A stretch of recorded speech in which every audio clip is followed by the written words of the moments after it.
Hi friend, welcome or welcome back. Today we are in the basement of my house because I'm setting up my seedling grow room. I don't have much money to spend on this project, but I know that having healthy seedlings is going to be the key to having a thriving garden this year. Over the past few weeks, I've been collecting pieces from Facebook Marketplace, things that I had in storage, things that I found on the side of the road, old recycled containers. Let's see if I can pull all these pieces together to create an effective grow room setup from all secondhand materials and for less than $100.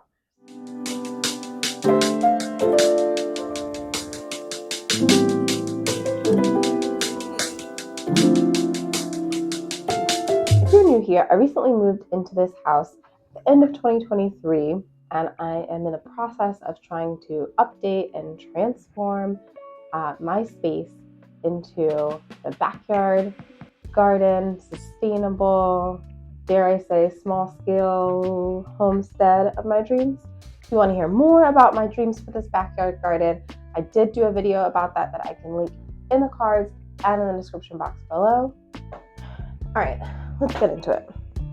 So, some of the items that I have collected over the past few weeks, I had a number of grow lights from the past few years because prior to having my own house, I lived in a lot of different apartments, especially a lot of basement apartment units where the places where I could get enough space that I needed and maybe have some access to a backyard. But those places obviously didn't provide a lot of light indoors for plants. So I ended up collecting quite a few of these grow light bulbs. And these light bulbs you can actually plug into regular fixtures.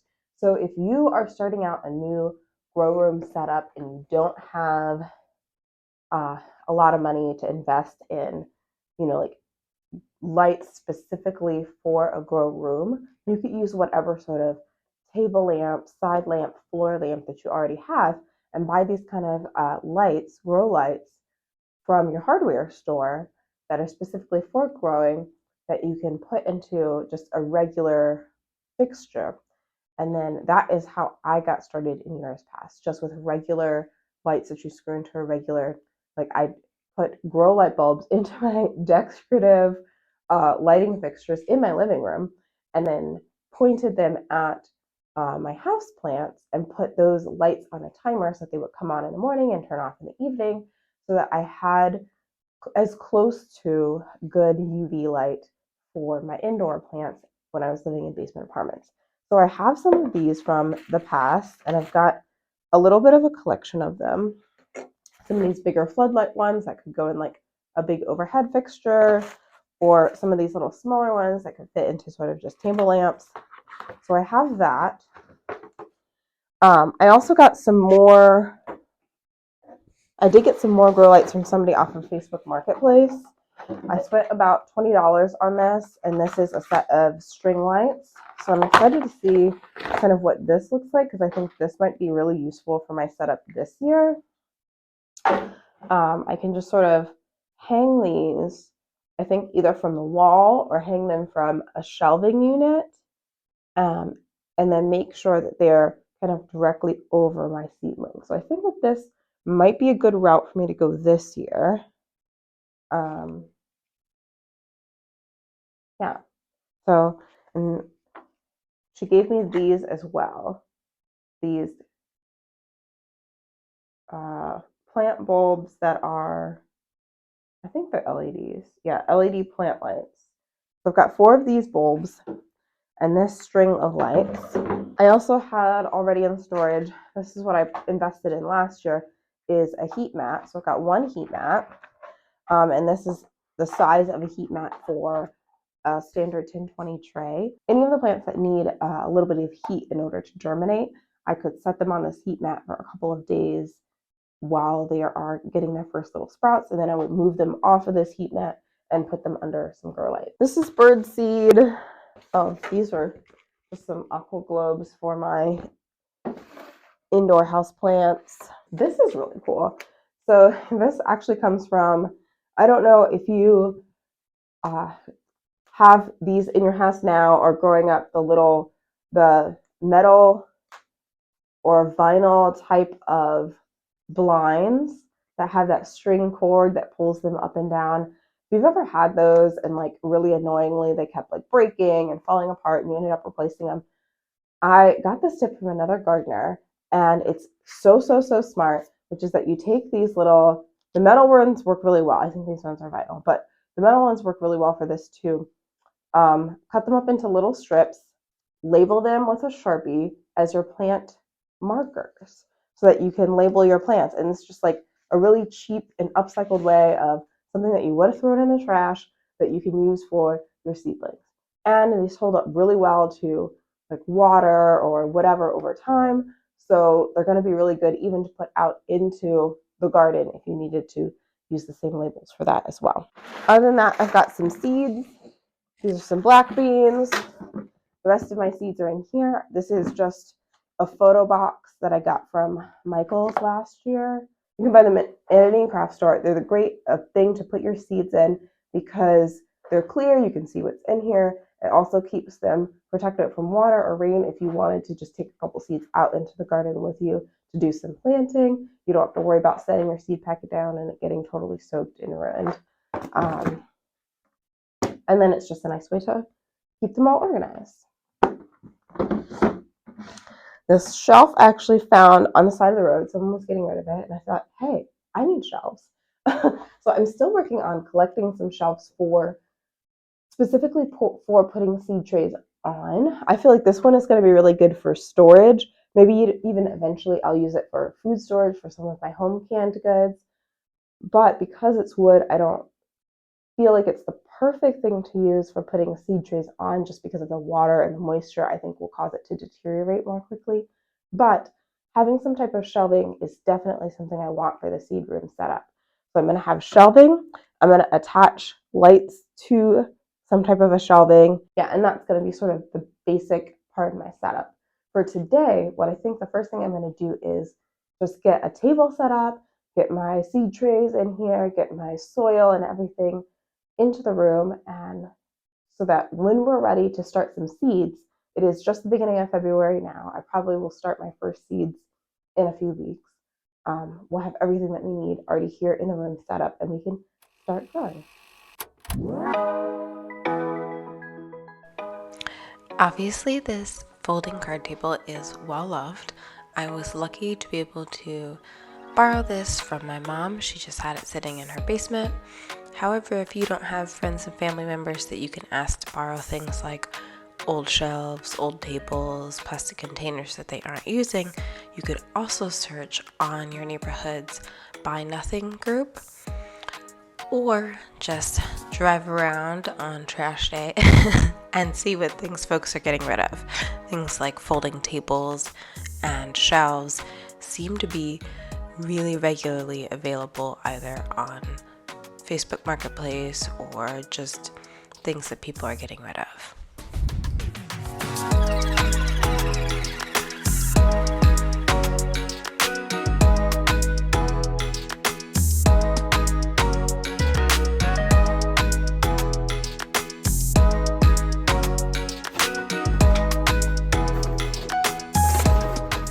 Over the past few weeks, I've also been collecting several plastic containers that I thought might make good containers for seed starting. So I've got a little mini muffin pan, I've got some berry containers from blueberries and strawberries, clamshells that I saved, and a couple of other containers in different sizes and shapes as well. My thinking here is that these containers will have a flat bottom, so they'll be easy for me to put my soil blocks into, because the soil blocks will need a container with a flat bottom to hold them. And also, I was thinking that the clamshells and things with lids would be especially good for seeds that need to have that humidity to help them germinate. I can close the clamshell top, which will help create sort of a humidity dome, and then that will be a good environment for the seedlings to start. Some of these still have some labels on them, so I might need to spend time on removing some labels just to make sure sunlight can get in, but that can be a project for another day.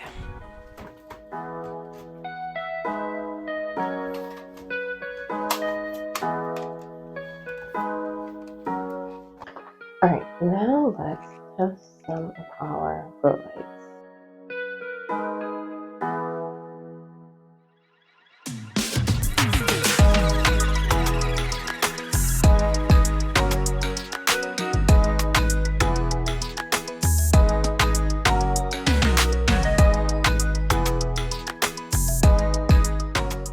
I just want to make sure all of these lights still work.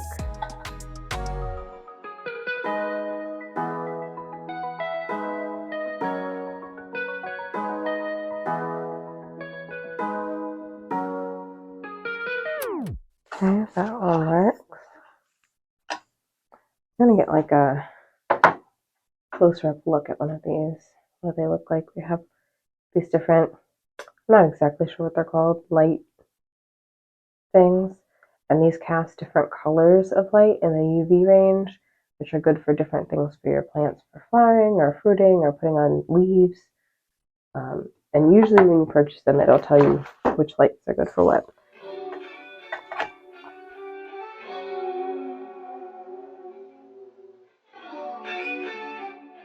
Okay, and these floodlight style ones, they are a little bit stronger. I don't have written on them anywhere. Oh, let's see if we can see it, maybe. No. I don't know what the lumens are, but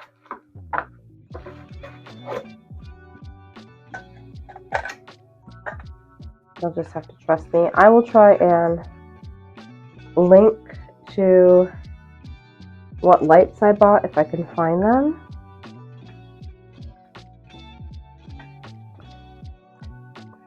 These are ones I've saved from years past, so if I can find these exact ones online, I will link them and you can purchase them as well if you're in need.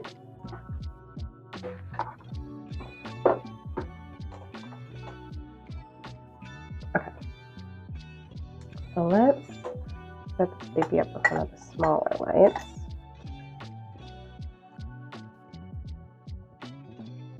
Okay. So that is ready to go.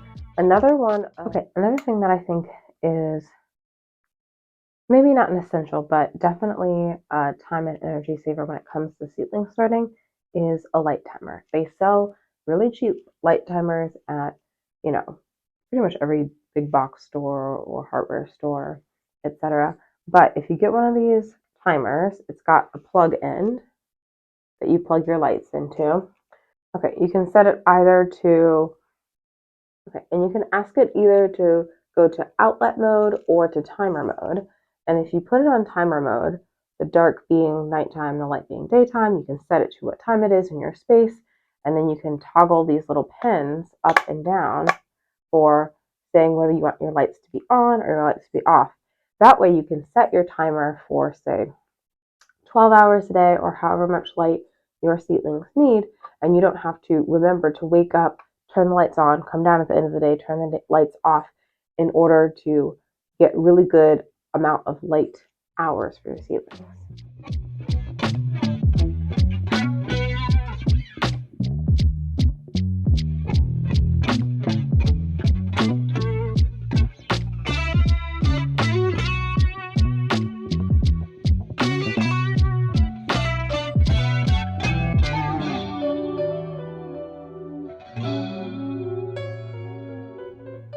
I've got my shelving system somewhat organized with seeds and seed starting supplies, including my grow lights here.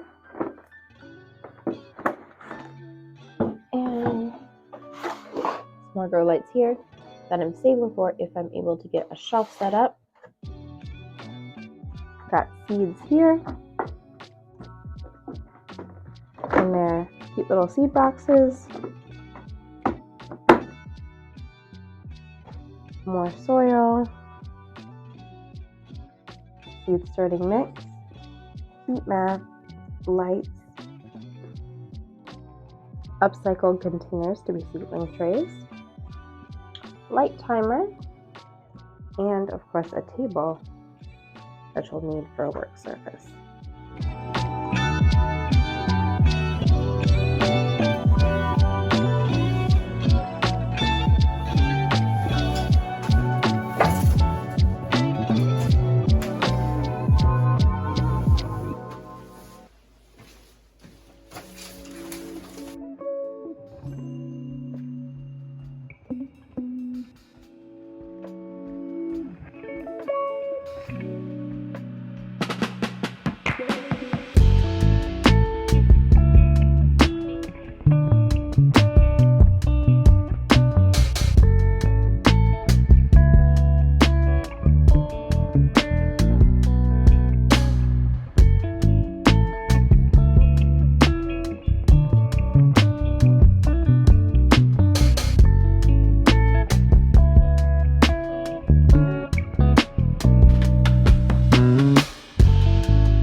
Thank you so much for sharing your time with me today.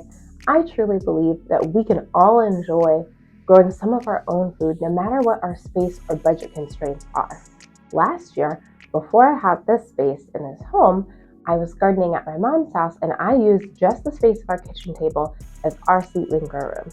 If you're interested in what that setup looked like, I can link that video in the cards and in the description box below. Let me know in the comments if you're planning to start any seeds indoors this year and what elements of your growing setup are essential for you. If you have any tips for how to start seeds indoors without spending a lot of money, please feel free to share that in the comments below. I would love to keep the conversation going so that we can all learn from each other and be able to enhance our garden space without breaking the bank. In the upcoming gardening season, I am so excited to share my journey as I install some raised beds for my fruit and veggie garden, put in composting, and plant some beautiful native plants around my yard so that I can build both a haven for local wildlife and a place of beauty and bounty that I can enjoy with my friends and family. If you would like to follow along on my journey, please hit the subscribe button and ring the notification bell so that you can be the first one to hear about all of my upcoming videos. Until next time, friend, happy gardening. Bye.